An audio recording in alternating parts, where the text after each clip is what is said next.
1879. Janvier. Il faut me pardonner. Vous voyez bien que ce n'était plus moi l'absinthe. Oh, l'absinthe! Mon père, mes frères! Ceci était un dialogue de Pierre. Pierre est un ami matelot de Pierre Loti. Et Pierre continuait d'une voix sombre. Dans ce temps-là, il y aura peut-être une place pour moi là-haut, du côté de Carmel. Le cimetière de Carmel, au bord de la rade triste de l'Orient, est-ce là qu'on couchera mon pauvre Pierre quand l'heure aura sonné pour lui? Qui sont heureux ceux qui croient, ceux pour lesquels la mort n'est pas l'horrible déchirement, l'horrible séparation, l'horrible angoisse. Au Havre, la Moselle, amarrée à quai sur la place du théâtre. Note: le port de commerce s'ouvrait sur la place Gambetta où se trouvait le théâtre. 2 janvier. Retour de la Moselle dans le bassin du Roi à 4 heures du soir. La Moselle, ne pouvant passer les portes, reste amarrée à l'entrée. 3 janvier. Vendredi, à 4h30 du matin, passer les portes. 6 janvier. Peau d'âne. Dans une loge, Pierre, le docteur Grandjon, Guillet et moi, nous assistons à une représentation de la féerie de Peau d'âne, nous divertissant gaiement des bons mots du roi Matapa et de Cocambo. À moi, tout cela me rappelle étrangement mon enfance. Tous ces personnages me ramènent à des temps heureux qui sont aujourd'hui bien perdus dans la nuit. Peau d'âne a occupé 4 ou 5 années de ma vie d'enfant. Cela me rappelle surtout le printemps de 1862 ou 1863, ces printemps qui avaient une intensité de lumière qu'ils n'ont plus aujourd'hui. Cela me rappelle certaines grandes caisses où se renfermaient tous les personnages lilliputiens de la féerie. Petites poupées dans tous les costumes, habillées d'ailes de papillons, d'ailes de scarabées. Cette caisse en satin avait une pénétrante odeur de bois neuf qui est restée mêlée dans mon souvenir au parfum des nuits de ce mois de mai. Cela me rappelle surtout certaines longues soirées de mai 1862 ou 1863, après avoir travaillé à Peau d'âne, Amélie et moi. Après dîner, on nous mena au jardin public. Dans la rue Martrou, au crépuscule, passait une procession qui entra au couvent des orphelines. Au jardin public, c'étaient des senteurs d'aubépine, des courses désordonnées de phalènes sur les plates-bandes. Nous nous amusions à cueillir des lys et à nous en barbouiller la figure. 10 janvier. 10 heures du matin, bassin de l'Eure. 14 janvier. Dans le jour, je reçois de ma pauvre vieille mère chérie une petite boîte contenant de délicieuses fleurs dans de la mousse, des violettes et des clochettes blanches, de l'héliotrope de la cour. Le Havre, 14 janvier. En italique, donc c'est une lettre recopiée. Mon cher ami, italique, lettre recopiée. Je vous remercie, vous êtes bien gentil pour moi qui ne le suis guère. J'ai reçu d'abord votre longue lettre. Plus vos lettres sont longues, plus elles me font plaisir. Vous savez cela, de reste. Merci de vos conseils, mais pour moi il est trop tard. Suivez-les pour vous-même. Rêvez et sentez, puisque vous le pouvez. Je fais pour vous mes meilleurs souhaits, tous mes vœux de tout mon cœur. Pour moi il est trop tard. Au moment où vous pensiez faire une retraite chez les Chartreux, Je prenais mes dispositions sans vous avoir consulté pour en faire une à la trappe. Je ne le disais pas, mais j'avais l'intention de la faire longue, peut-être définitive. J'ai vu de près ces gens, ils m'ont écœuré comme les autres. Je n'en veux plus.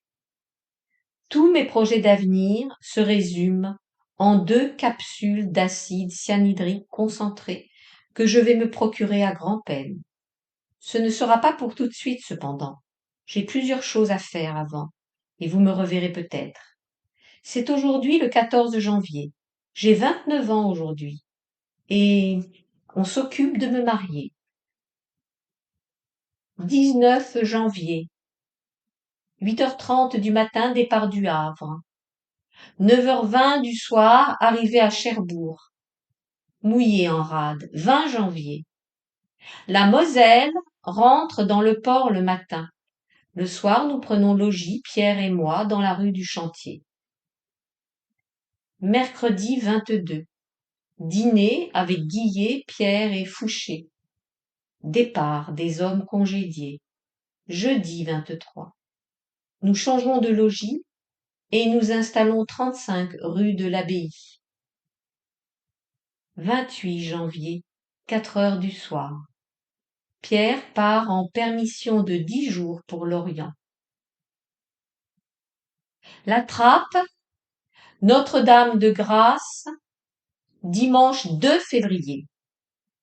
Note en bas de page. La Trappe de Briquebec, près de Cherbourg, où Julien Viau s'est déjà rendu l'année précédente. Reprise, La Trappe de Notre-Dame de Grâce, dimanche 2 février. Une après-midi d'hiver, je suis venue demander l'hospitalité dans cet étrange asile. Il y avait un rayon de soleil sur les bois, sur la campagne, sur le vieux monastère. La nature souriait tristement, c'était silencieux et paisible. J'ai reçu là un accueil fraternel de la part de ces hommes singuliers qui prétendent ne plus souffrir.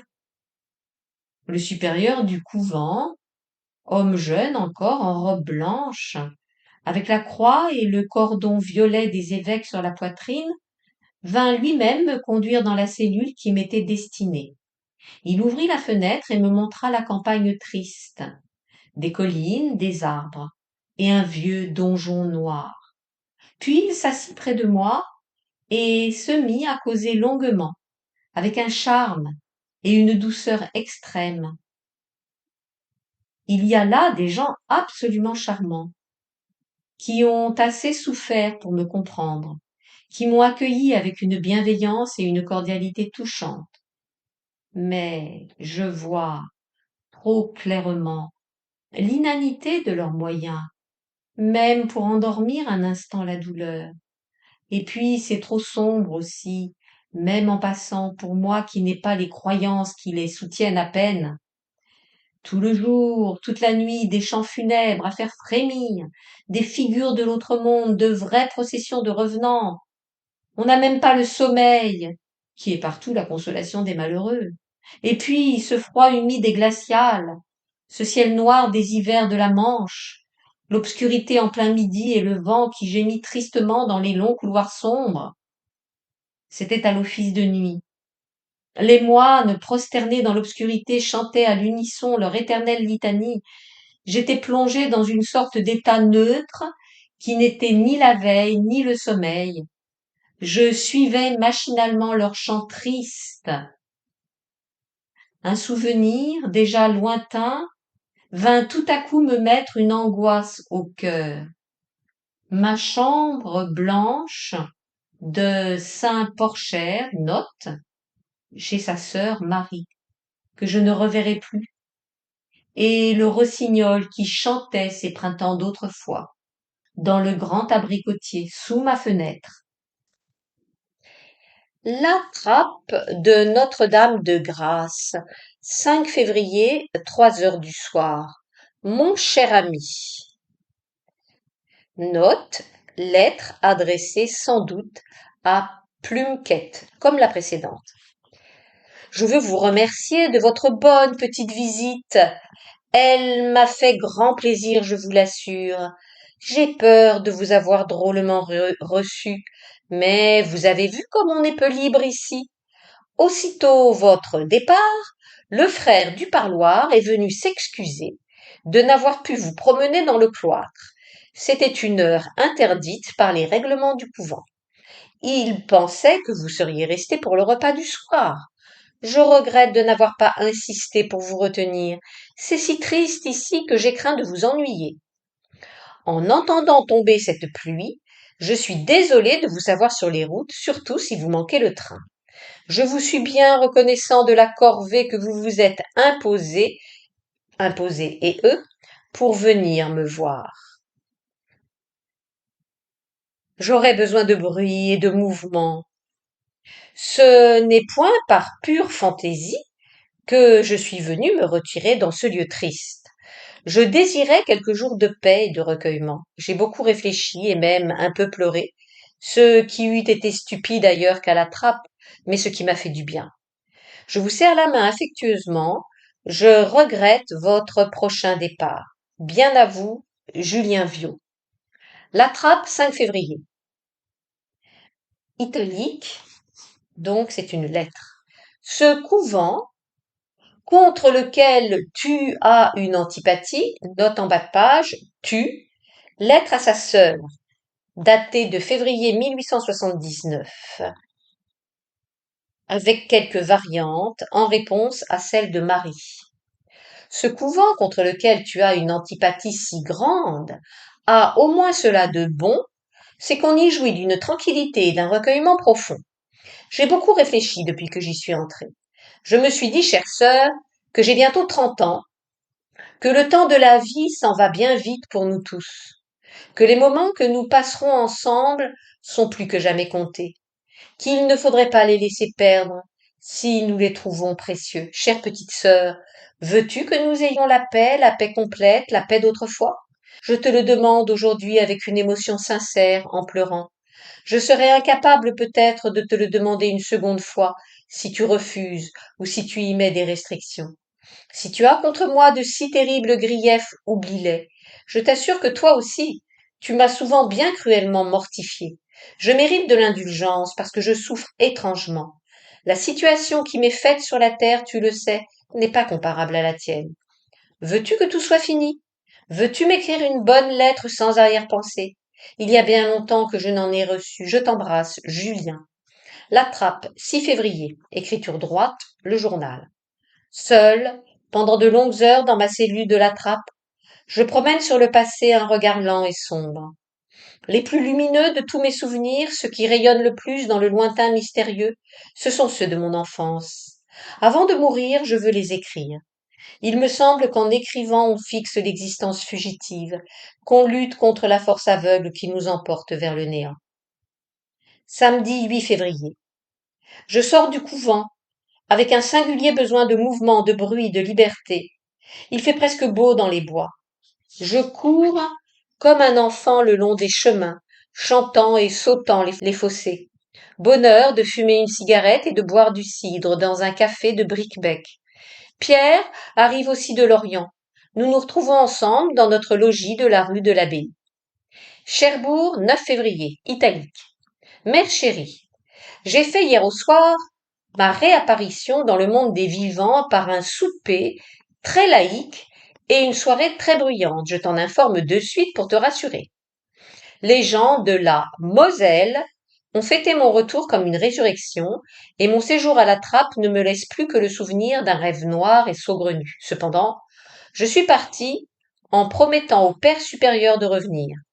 Ce Père supérieur est un très jeune homme qui a rang d'évêque dans la hiérarchie catholique et avec lequel je sympathise extrêmement. J'irai certainement dans le courant de l'été lui faire une visite de 2 ou 3 jours. Mais j'espère que ce singulier camarade ne vous causera plus aucune inquiétude. Note. Guillemets. Je reste attaché au moins par le cœur à la religion huguenote. Tu peux être absolument tranquille là-dessus. Fermez les guillemets. À la ligne écriture droite. un peu frère de la côte. Note corsaire, pirate.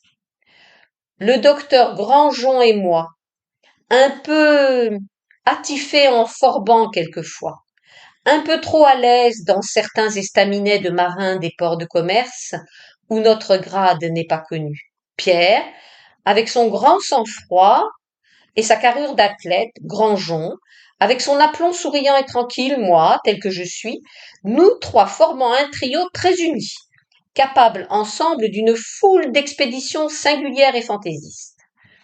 Les installations de ma nouvelle chambre de bord m'occupent 15 jours durant.